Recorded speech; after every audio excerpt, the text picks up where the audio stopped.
বারোদি থেকে বাসায় পৌঁছাতে মা বাবার বেজে গিয়েছিল রাত্রে 3:30। আর আমার তো ছিল দু চোখ ভর্তি ঘুম। কোনোভাবে দরজাটা খুলে আবার আমি ঘুমিয়ে পড়ি। আর কি এনেছিল বারোদি থেকে জানতে হলে কিন্তু স্কিপ না করে পুরো ব্লগটা দেখতে হবে। আগের একটা ব্লগে তো বললামই যে সেই দিন রাত্র করে কিন্তু দুষ্টপুরের বাবা বাসাতে আসেনি, ডিউটির চাপ ছিল বলে। আর মা বাবা কিন্তু বাসায় আসার পরপরই ঘুমিয়ে পড়ে। একটা না 2 দিনের জার্নির শরীর ছিল খুবই ক্লান্ত, যার জন্য কিন্তু ঘুম থেকে উঠতে উঠতে বেলা 9টা বেজে গিয়েছিল। আমি তাদের আগেই উঠেছিলাম 8:30 বাজে। যখন ওঠার পর দেখি হালকা করে বৃষ্টি হচ্ছিল, কিছুটা কাজ সারার পর দুষ্টপুরা উঠে পড়ে। তার কিছুটা পরে এত অজরে বৃষ্টি নামতে শুরু করে দেয়। মা কিন্তু তার আগে ঘুম থেকে উঠে যায়। উঠার পর মার ঘরটা পরিষ্কার করে মা চলে যায় দুষ্টপুরাকে নিয়ে একটু ঘুরতে। আর আমি এদিকে বাকি কাজকর্ম সেরে এসে পড়েছি স্নান করে। আর স্নান করে আসার পর ঠাকুর ঘরটা আমি জাস্ট পরিষ্কার করে দিচ্ছিলাম। মা এসে পুজো করবে। মা চলে গেছে কলপারে, অনেকগুলো কাপড় ছিল, ধুয়ে আসতে আসতে সময় লাগবে, যার জন্য জলও চলে যেতে পারে। তাই ভেবে আমি ঠাকুর ঘর পরিষ্কার করে ঠাকুর ঘরে জল টল এনে রেখে দিয়েছি পূজার জন্য। এবার চলো দেখাই বারোদি থেকে মা আমাদের জন্য কি কি কেনাকাটা করে আনলো। এর আগেও যখন আমরা বারোদি গিয়েছিলাম তখনও কিন্তু অনেক কিছুই কেনাকাটা করেছিলাম, কিন্তু সেইগুলো তোমাদের সাথে আর শেয়ার করা হয়নি। ছোট ছোট 2টা যে হেয়ার ব্যান্ড এনেছে তা তো দেখলে,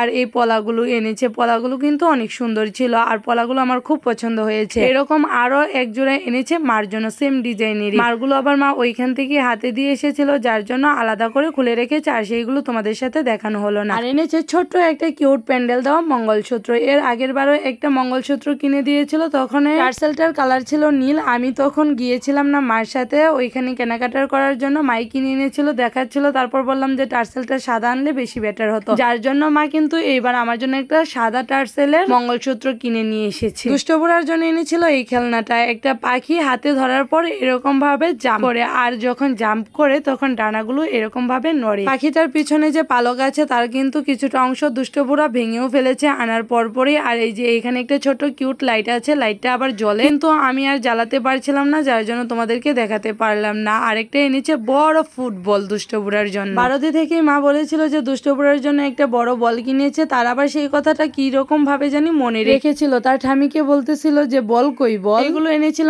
আমাদের মা আর ছেলের জন্য, আর কিছু জিনিস এনেছে ঠাকুর পুজোর জন্য। এই যে একটা তামার তাঁত এনেছে ঠাকুর পূজার জন্য, আরেকটা এনেছে কাশি। আগে একটা আমাদের কাশি ছিল, সেই কাশিটা আমাদের বাসার সামনে যে একটা মন্দির হয়েছে সেই মন্দিরে দিয়ে দিয়েছে, যার জন্য বাসাতে কোনো কাশি নেই। এখন পুজো দেওয়ার পর সন্ধ্যাবেলায় যদি একটু কাশি বাজানো না হয় তাহলে এটা কিরকম লাগে। আর একটা শঙ্খ আছে, শঙ্খটা আমি বাজাতে পারি না, মা বাজাতে পারে। মা যখন সন্ধ্যা পূজা দেয় তখন মা বাজায়, যার জন্য কাশিটা দেখে আমার খুব ভালো লাগলো আর আনন্দও হলো। আর এনেছিল ঠাকুর পূজার জন্য কিছু প্রসাদ, নকুলদানা আর ছিল সন্দেশ। সব মিলে এগুলোই ছিল আমাদের বারোদি থেকে আনা কেনাকাটা। আর এর আগের বার যখন গিয়েছিলাম তখন খাবারের জন্য বড় বড় 2টা গ্লাস কিনেছিল বাবা, আর দুষ্টপুরের জন্য ছোট ছোট 2টা গ্লাস কিনেছিল। তারপরে কিছু কসমেটিক কিনে দিয়েছিল আমাদের জন্য। এবারে বারোদি যাওয়া নিয়ে বাবা মোট 12 বারের মতো নাকি বারোদিতে গিয়েছে, আর প্রতিবারে আসার সময় কিছু না কিছু জিনিসপত্র কিন্তু অবশ্যই কিনে আনে, এটা তার একটা অভ্যাস। সকালবেলা বাবা ঘুম থেকে ওঠার পর ফ্রেশ হয়ে চলে গেছে বাজারে বাজার করার জন্য, আর ফেরার পথে বলছে নাস্তা খেয়ে আসবে। আমি ভাত নামিয়ে চৌকাতে আলু সিদ্ধ বসিয়ে দিয়েছি। বলতে বলতে কিন্তু বাবা চলে এসেছে বাজার থেকে বাজার করে নিয়ে।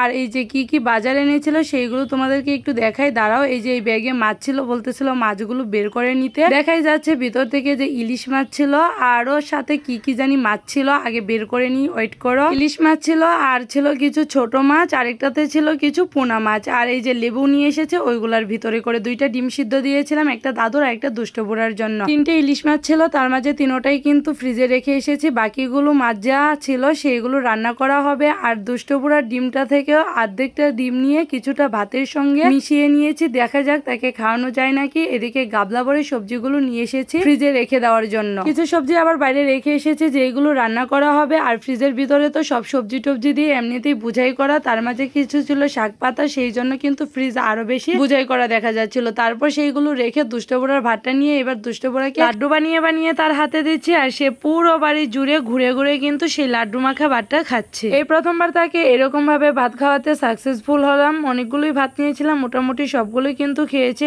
এর জন্য কিন্তু ওই ভাতটুকুই আমার কাছে অনেক। এই যে দেখো সে কিরকম ভাবে ঘুরছে আর খাবার খাচ্ছে, তার হাতে কিন্তু একটা ভাতের দলা ছিল। আর তাকে খাওয়ানো শেষ করার পর কিন্তু আমি স্নান করিয়ে এনে বাবার কাছে দিয়ে চলে এসেছিলাম কাপড়গুলো যে কলপারে রয়েছে সেইগুলো রোদ্রে দিতে। কাপড় রোদ্রে দেওয়া শেষ করার পর দেখি মা মাছ কাটতেছিল, আর তারই একটু ক্লিপ নিয়ে নিলাম। বললাম না কিছু ছোট মাছ ছিল, সেই ছোট মাছগুলোর মাঝে শিং মাছটা ছিল, একটা না 2টো বড় বড় শিং মাছ ছিল। শিং মাছগুলো আলু দিয়ে রান্না করা হবে। আর ছিল ট্যাংরা মাছ, সেই ট্যাংরা গুলোকেও আলুর সাথেই রান্না করে নেব। আর ছিল পোনা মাছ। আর এই যে তাকে যে রেখে গিয়েছিলাম দেখো কোথায় উঠে সে বসে তার কাকার সঙ্গে গল্প করতেছিল। তাকে আমি ডাকতেছি, সে কিছুতেই আসবে না ঘুমানোর জন্য। আর এখন তার দাদু তাকে টেনে হেসড়ে ওইখান থেকে এনে আমার কাছে দিল, এবার তাকে নিয়ে ঘুম পাড়িয়ে নেব। তার দাদু ঠাকুমা যদি বাসায় থাকে তাহলে সারাদিনও কিন্তু আমার কাছে আসে না। যখন কেউ না থাকে তখনই কিছুক্ষণ পর পর মা মা বলে চেঁচাবে আর আমার পিছে ঘুরঘুর করবে। অনেকক্ষণ সময় আগে খাইয়েছি, যার জন্য ভাবলাম অল্প একটু দুধ নিয়ে আসি, খাইয়ে তারপর ঘুম পাড়িয়ে নেব। এসে দেখি যে গ্যাস না জ্বালিয়ে দিয়ে কিন্তু চৌকাতে দুধের হাঁড়ি বসিয়ে রেখে চলে গিয়েছিলাম। আমার রান্না বান্না কিন্তু শেষ হয়ে গেছে। দুষ্ট বুড়াকে ঘুম পাড়িয়ে রেখে চৌকা আর গ্যাসে দুইটাতে মিলিয়ে ঝিলিয়ে রান্নাটা তাড়াতাড়ি করে শেষ করে নিয়েছি। সকালে যে ভাত রান্না করেছিলাম সেই ভাত কিন্তু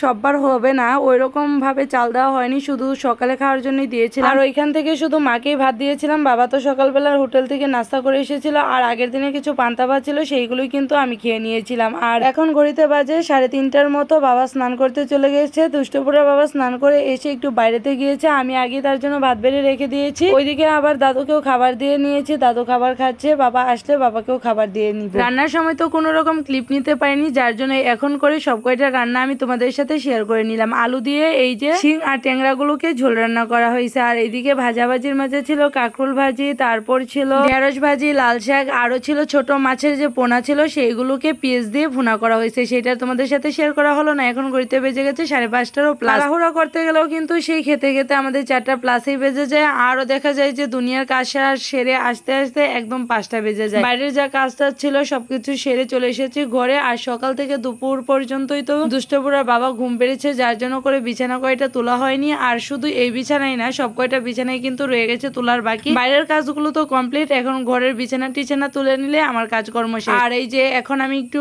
আমার লুকটা দেখালাম, আমি সেই দিন শাড়ি পরেছিলাম, যেহেতু বৃষ্টি বৃষ্টি ওয়েদার ছিল। যখনই ঠান্ডা ঠান্ডা একটু ওয়েদার থাকে সেই দিন আমি আবার একটু শাড়ি টাড়ি পরি। আর এখন এই যে বিকেল গড়িয়ে সন্ধ্যা হলো ওইরকম একটা সময় দুষ্টপুরা ঘরেতে খেলনা দিয়ে খেলা করছিল, আর খেলনা দিয়ে পুরো ঘর ছড়িয়ে ছিটিয়ে রেখেছে। চেয়ারটার মনে হয় আজকে জম এসে গেছে। দুষ্টপুরা কিরকম ভাবে উল্টো করে চেয়ারটা নিয়ে দেখো খেলা করছিল। আর বিছানা কয়টা কিন্তু আমার তোলা হয়ে গেছে অনেকটা সময় আগে। বাইরে কিন্তু সন্ধে হয়ে গেছে, এবার চলে যাব ঠাকুর ঘরে সন্ধেবাতি দিতে। আর সন্ধেবাতি দেওয়ার পর কিন্তু পূজা টুজা দিয়ে আমি একদম চলে এসেছি আবারও তোমাদের সামনে। পূজা শেষ করে যখন ঘরের ভিতরে ঢুকি তখন দেখি বাবা বাজার থেকে আসার সময় পেয়ারা নিয়ে এসেছে। আর বাবা যে বিকেলে হাঁটতে গিয়েছিল, সেই হাঁটার সময় যখন বাসায় ফেরে তখনই কিন্তু এই পেয়ারাগুলো কিনে আনে। দেখেই বুঝতে পারো আমি কতটা লুপিয়েছিলাম পেয়ারাটা দেখে। কাপড় চেঞ্জ না করেই কিন্তু পেয়ারাটা খেতে শুরু করে দিয়েছিলাম। একদম জঘন্য ছিল, একটু ফুটাও মিষ্টি ছিল না, আর একদম পানসে ছিল পেয়ারাটা। কিছুদিন ধরে এই ওয়ার্কারটা দিয়ে সে ভালোই কিন্তু খেলা করে। আর এখন তো তার বয়সটাই এই ওয়ার্কার দিয়ে খেলার না, তারপরেও তাকে দিয়ে রাখি যে না,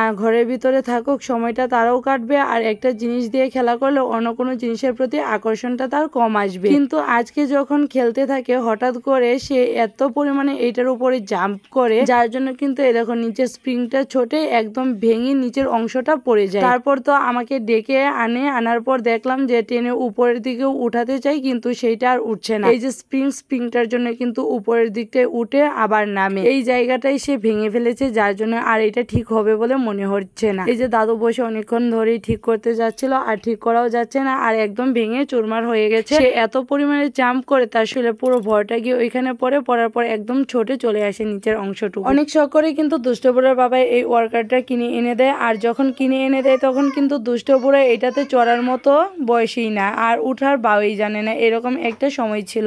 যে মানুষের কিছু স্মৃতি রাখে, সেই স্মৃতিটুকু রাখতে পারলাম না। আর দুষ্টপুরাকে কি বলবো, সে তো ছোট মানুষই, তাকে তো আর বলার কিছু নাই। তারপরে এরকম জায়গায় দিয়ে ভেঙেছে যে ওইটাতে আর চড়ার মতোই না। ও কিন্তু বেশ আরাম পেয়েছিল, কিছুদিন ধরেই খুব খেলা করছিল। আর আমিও ওর জন্যই কিন্তু বের করে দিতাম যে ও ওইটাতে চড়ে ভালোবাসে, তাহলে কেন দিব না, যার জন্য কিন্তু আরো বের করে দেওয়া। যাই হোক, কিছু করার নাই, যা আছে তো তাই হবে, তাই না বলো? তাহলে সবাইকে ধন্যবাদ পুরো ব্লগটা দেখার জন্য। দেখা হচ্ছে নতুন আরো একটা ব্লগে।